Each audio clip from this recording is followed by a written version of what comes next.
حضرت ابو بکر صدیق رضی اللہ تعالی عنہ نے اپنے سر کی پگڑی اتار کے اس غار کی اچھی طرح صفائی کی، اس کو صاف کیا،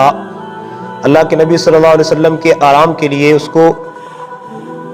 صاف ستھرا کیا، اور اس میں جو سوراخ تھے اپنے اس پگڑی کو پھاڑ کے اس سوراخوں کو بند کیا، لیکن ایک سوراخ باقی رہ گیا۔ صدیق اکبر رضی اللہ تعالیٰ عنہ نے اس سوراخ کے اوپر اپنی ایڑی رکھ لی کہ اس سوراخ سے، اس بل سے کوئی چیز نقصان دہ نکلے اور کہیں اللہ کے نبی صلی اللہ علیہ وسلم کو نقصان نہ پہنچا دے۔ صدیق اکبر رضی اللہ تعالیٰ عنہ نے اپنی جان کی پرواہ کیے بغیر سب سوراخوں کو بند کیا اور اپنی ایڑی مبارک اس سوراخ کے اوپر رکھ دی۔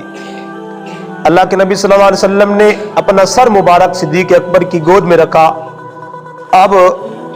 اس سوراخ سے ایک سانپ باہر نکلنے کی کوشش کرتا ہے، اوپر صدیق اکبر کی ایڑی ہے، اب وہ بار بار اس ایڑی پر ڈنگ مارتا ہے، ڈستا ہے، وار کرتا ہے۔ صدیق اکبر اپنے جسم کو حرکت نہیں دیتے، اپنے جسم کو جنبش نہیں دیتے کہ کہیں سرکار دو عالم صلی اللہ علیہ وسلم کے آرام میں خلل نہ آئے۔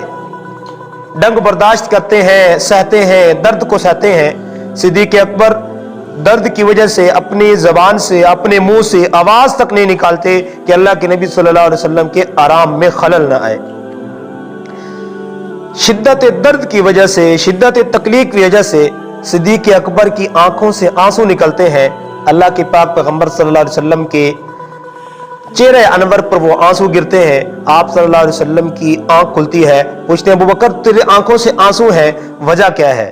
کہا کہ یا رسول اللہ اپنی ایڑی اس سوراخ کے اوپر رکھی تھی، کوئی چیز ہے جو مجھے ڈس رہی ہے، اس درد اور تکلیف کی وجہ سے میری آنکھوں سے آنسو نکل آئے۔ یا رسول اللہ میں نے آپ کے آرام میں، آپ کے نیند میں خلل برداشت نہیں کیا، اس درد کو برداشت کر لیا، اس تکلیف کو برداشت کر لیا۔ تو اللہ کے پاک پیغمبر صلی اللہ علیہ وسلم نے اپنے نبوت والا لعاب نکالا، صدیق اکبر کی ایڑی پہ لگایا، تو صدیق اکبر کا درد بھی ختم ہو گیا، تکلیف بھی ختم ہو گئی، شدت بھی ختم ہو گئی، اس سانپ کا ڈنگ بھی ختم ہو گیا۔ چنانچہ صدیق اکبر رضی اللہ تعالی عنہ کا جو اللہ کے پاک پیغمبر صلی اللہ علیہ وسلم کے ساتھ عقیدت اور محبت ہے، اس کی مثال اس ہجرت کے سفر کے دوران ہمیں ایک اور بھی ملتی ہے۔ صدیق اکبر رضی اللہ تعالی عنہ سفر کے دوران اللہ کے پاک پیغمبر صلی اللہ علیہ وسلم کی کبھی آگے چلتے ہیں، کبھی پیچھے چلتے ہیں، کبھی دائیں آ جاتے ہیں، کبھی بائیں آ جاتے ہیں، بڑی بے چینی کی کیفیت ہے،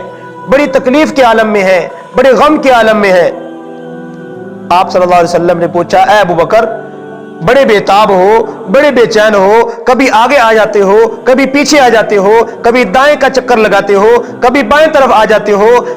آپ کی بے تابی کی، اس پریشانی کی، اس غم کی، اس تکلیف کی وجہ کیا ہے؟ صدیق اکبر رضی اللہ تعالیٰ نے عرض کیا یا رسول اللہ جب میں آپ کے آگے چلتا ہوں تو میرے دل میں کھٹکا ہوتا ہے، میرے دل میں خوف ہوتا ہے کہ کہیں کوئی دشمن آپ کو پیچھے سے آپ پر وار نہ کر دے، آپ پر حملہ نہ کر دے، تو میں بے تاب ہو کے آپ کے پیچھے آ جاتا ہوں۔ جب میں پیچھے آتا ہوں پھر یہی کھٹکا مجھے پیدا ہوتا ہے کہ کوئی دائیں طرف آپ پر وار کرے، حملہ کرے، تو میں دائیں طرف آ جاتا ہوں۔ اسی طرح اسی کھٹکے، اسی خوف کی وجہ سے کبھی دائیں آتا ہوں، کبھی دائیں آتا ہوں، کبھی آگے آتا ہوں، کبھی پیچھے آتا ہوں۔ اے اللہ کے نبی صلی اللہ علیہ وسلم اس غم کی وجہ سے میں بے تاب ہوں، بے تابی کے عالم میں آگے پیچھے آ رہا ہوں تاکہ کوئی دشمن آپ پر حملہ کر کے آپ کو نقصان نہ پہنچا دے۔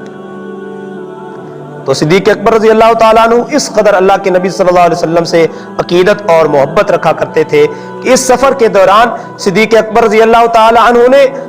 اپنی جان سے بڑھ کے محبوب کبریا صلی اللہ تعالیٰ علیہ وسلم کی جان کی حفاظت کی۔